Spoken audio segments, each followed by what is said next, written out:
Hey everyone, this is Wobbly Wallaby. Today I'll be discussing how powerful the master skills will be for the collab classes in Ragnarok M Classic. I'm on my China beta account for Ragnarok M Classic, which allows testers to have a sneak peek at Ragnarok M Classic content in the future. I've had more time to play around with the master skills for both Saitama for Shura as well as Genos for Mechanic. Will these collab master skills be must-buys in the game when it comes out? Stay tuned for all the details. As mentioned in a previous video, these master skills will cost about 40 million Zeny each to buy. One is for Saitama's master skills, which only Shura's at job level 60 can unlock. Next are Genos master skills, which only mechanics at job level 60 can unlock. I had a question whether each class gets them. The answer is no. Also, only the affected classes can unlock the master skill. For example, here on my mechanic, I try to use Saitama's master skill voucher and get denied. I have to switch to my Shura in order to use it.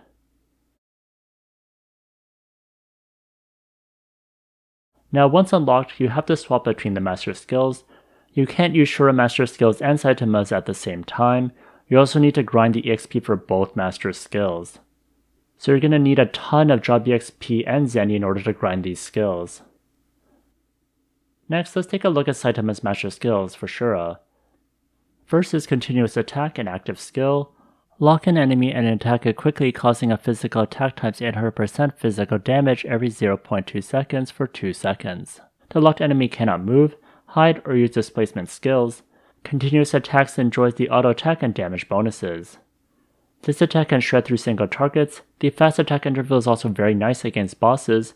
For PvP, stopping people from moving and hiding is also great. This skill also allows the auto attack Shura build to be used, which is very nice. Next is Hero's Heart, the passive skill.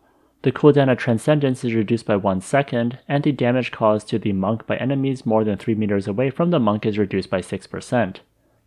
This is what Transcendence does. It removes all Shura's status elements every 10 seconds and grants status element immunity for 1 second.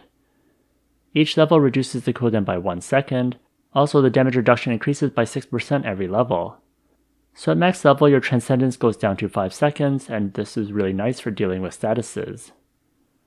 Next is Hero Swiftness, a passive skill. Increase agility by 5 points. Every point of agility increases auto attack power by 1 point. Every 5 points of agility increases movement speed by 1%.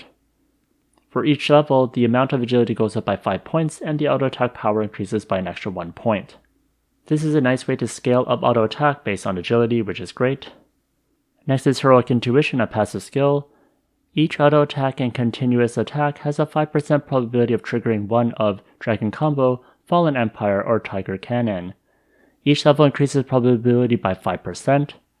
Being able to proc these things is really nice. At max level, 25% chance to trigger these things will give you high damage. You also get some partial AoE with Tiger Cannon, which is nice. I wish there were more AoEs that could be procced from auto attack. Overall, I think these are a must-have if you want to play Shura.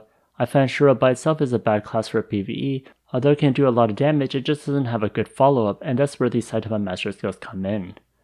The problem with Shura is that bosses and instances like Museum and Lost Isles have a damage cap, so even if you can hit super hard, you can't one-shot them, so having a good follow-up with the auto attack and continuous attacks makes Shura very usable. For PvP, being able to lock people in place is super annoying, but personally, I like classes with more AoE options, so this is good if you have a party with AoE damage dealers so you can focus on one target at a time. Next are Genos master skills from Mechanic. First is Rechargeable Incendiary Gun, an active skill. Guide the Spiral Energy Cannon forward, causing physical attack plus int times vit divided by 5 times 700% fire attribute physical damage, and an equal multiple of wind attribute physical damage once every 0.3 seconds. At the same time, it consumes 3% max SP, and stops when less than 20%, and the skill can be stopped diffused again, and you can change direction while using. Now, this endless fire hose can be interrupted, which gets kind of annoying. Also, if the target moves around a lot, you have to retarget, which is a bit slow.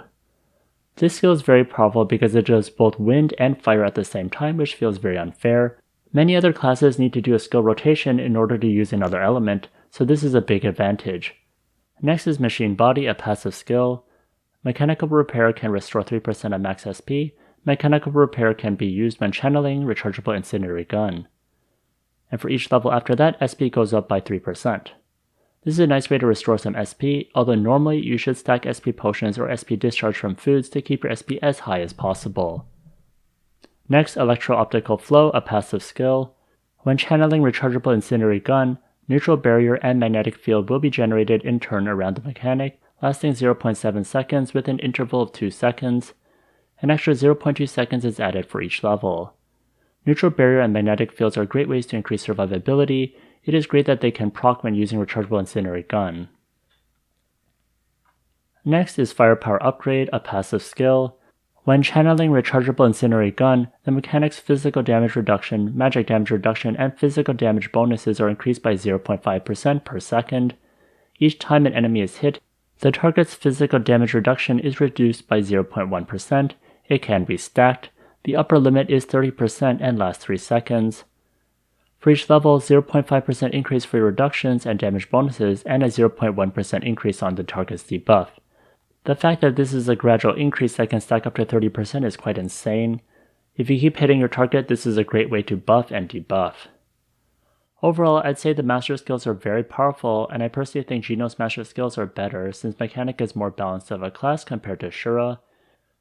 It also has great party buffs and does AoE, so personally when this collab gets released I will definitely be buying Genos, which means I need to start saving up 40 million right away for the master skills and not spending it on other stuff.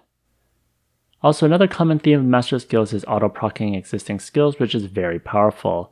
This is something that was already done in ROM 2, and that made classes very unfair. These master skills are definitely powerful and will definitely give mechanics and Shura an unfair advantage, not only because they get 2 sets of master skills for flexibility, but also because these collab ones are very strong. What are your thoughts on these master skills? Let me know in the comments section. If you enjoyed this video, please like, comment, and subscribe.